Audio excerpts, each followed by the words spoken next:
అందరికీ నమస్కారం. మన భారత ప్రజాస్వామ్యం ఎలా పనిచేస్తుంది అని ఎప్పుడైనా ఆలోచించారా? దాని గుండెకాయ లాంటి లోక్సభ గురించి, ఆ లోక్సభను నడిపించే ఆర్టికల్ 81 గురించి ఈరోజు మనం వివరంగా తెలుసుకుందాం. ఇది మన ప్రజాస్వామ్య వ్యవస్థకు ఒక రకంగా చెప్పాలంటే అసలు బ్లూప్రింట్ లాంటిది. సరే, ముందుగా ఈ ప్రశ్న గురించి ఆలోచిద్దాం. దాదాపు 140 కోట్ల మంది ప్రజల గొంతుకను, వాళ్ల అభిప్రాయాలను ఒకే ఒక్క గదిలో ఎలా వినిపించగలం? ఇది వినడానికే చాలా పెద్ద సవాల్లా ఉంది కదూ? అయితే ఈ భారీ సవాలుకు సమాధానం ఎక్కడో లేదు, మన భారత రాజ్యాంగంలోనే ఉంది. ప్రత్యేకంగా ఒకే ఒక్క ఆర్టికల్లో, అదే ఆర్టికల్ 81. మన ప్రజాస్వామ్యానికి, మనందరి ప్రాతినిధ్యానికి ఇదే మూలస్తంభం. సరే, ఇక మొదటి విభాగానికి వచ్చేద్దాం. ప్రజల సభ. భారత ప్రజాస్వామ్యానికి గుండెకాయ లాంటి లోక్సభ నిర్మాణం అసలు ఎలా ఉంటుందో ఇప్పుడు పరిశీలిద్దాం. ఇంతకీ ఈ ఆర్టికల్ 81 అంటే ఏంటి? చాలా సింపుల్గా చెప్పాలంటే ఇది లోక్సభను ఎలా నిర్మించాలి అనేదానికి సంబంధించిన రూల్ బుక్ అన్నమాట. అంటే పార్లమెంట్లోని దిగువ సభలో ఎవరు సభ్యులుగా ఉంటారు, వాళ్ళని ఎలా ఎన్నుకోవాలి లాంటి విషయాలన్నీ ఇదే నిర్దేశిస్తుంది. దీని వెనుకున్న అత్యంత ముఖ్యమైన సూత్రం ఏంటంటే, లోక్సభ సభ్యులను ప్రజలే నేరుగా ఎన్నుకుంటారు. దీన్ని మనం సార్వత్రిక వయోజన ఓటు హక్కు అని పిలుస్తాం. అంటే 18 ఏళ్లు నిండిన ప్రతి భారతీయ పౌరుడు తన ప్రతినిధిని ఎన్నుకోవడానికి ఓటు వేయొచ్చు. సరే, ప్రజలే నేరుగా ఎన్నుకుంటారన్నది బాగుంది, కాని ఎంతమందిని ఎన్నుకుంటారో మన తరువాటి విభాగంలో ఈ రాజ్యాంగ బ్లూప్రింట్లోని సంఖ్యల వెనుక ఉన్న కథేంటో తెలుసుకుందాం. అసలు లోక్సభలో ఎంతమంది సభ్యులు ఉండొచ్చో ఇప్పుడు చూద్దాం. మన రాజ్యాంగం ప్రకారం లోక్సభలో ఉండగల గరిష్ఠ సభ్యుల సంఖ్య 552. ఇది గుర్తుపెట్టుకోవాలి, ఇది కేవలం గరిష్ఠ పరిమితి మాత్రమే. అంటే ఇంతకంటే ఎక్కువ మంది సభ్యులు ఉండటానికి వీల్లేదు. అయితే ప్రస్తుతం మన లోక్సభలో ఉన్న సభ్యుల సంఖ్య 543. మరి ఆ గరిష్ఠ పరిమితికి, ప్రస్తుత సంఖ్యకు మధ్య ఆ తేడా ఎందుకుంది, దాని వెనుకున్న కారణం ఏంటో ఇప్పుడు చూద్దాం. ఈ పట్టిక చూస్తే మనకు చాలా క్లియర్గా అర్థమవుతుంది. ఆ గరిష్ఠ సంఖ్య ఎలా ఏర్పడిందంటే, రాష్ట్రాల నుండి గరిష్టంగా 530 మందిని, కేంద్రపాలిత ప్రాంతాల నుండి 20 మందిని ఎన్నుకోవచ్చు. ఈ విభజనే మన లోక్సభ నిర్మాణానికి ఆధారం.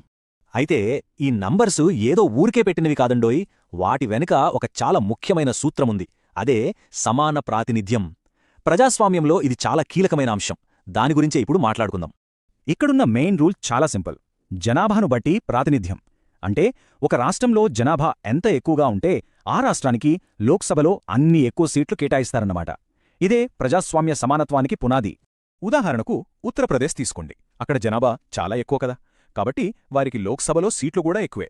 అదే గోవా లాంటి తక్కువ జనాభా ఉన్న రాష్ట్రం తీసుకుంటే అక్కడ జనాభా తక్కువ, కనుక వారికి కేటాయించిన సీట్లు కూడా తక్కువే. ఇది చాలా సరళమైన, సమర్థవంతమైన పద్ధతి. అయితే ఇక్కడే ఒక ఆసక్తికరమైన ప్రశ్న వస్తుంది.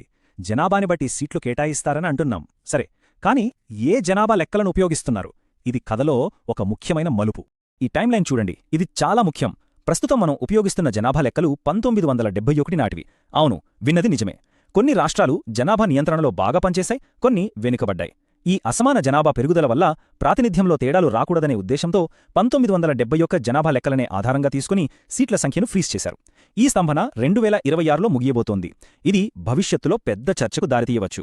సరే, ఇప్పుడుదాకా మనం రూల్స్, నంబర్స్ గురించి చూశాం కదా, ఇప్పుడు అసలు విషయానికి వద్దాం.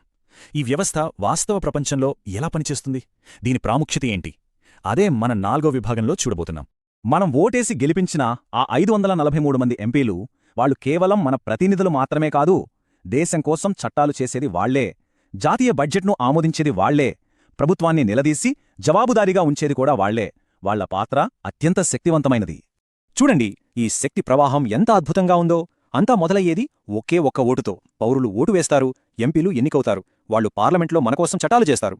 ఆ చట్టాల ఆధారంగా పనిచేసే ప్రభుత్వాన్ని జవాబుదారీగా నిలుపుతారు. అంటే ఒక సాధారణ పౌరుడి ఓటు దేశ పరిపాలనను నేరుగా శాసిస్తుంది. చివరిగా, ఇప్పటివరకు మనం చర్చించుకున్న ఈ ఆర్టికల్ 81 అనే బ్లూప్రింట్ మన ప్రజాస్వామ్యానికి ఎందుకింత కీలకమో ఒక్కసారి సంగ్రహంగా చూద్దాం.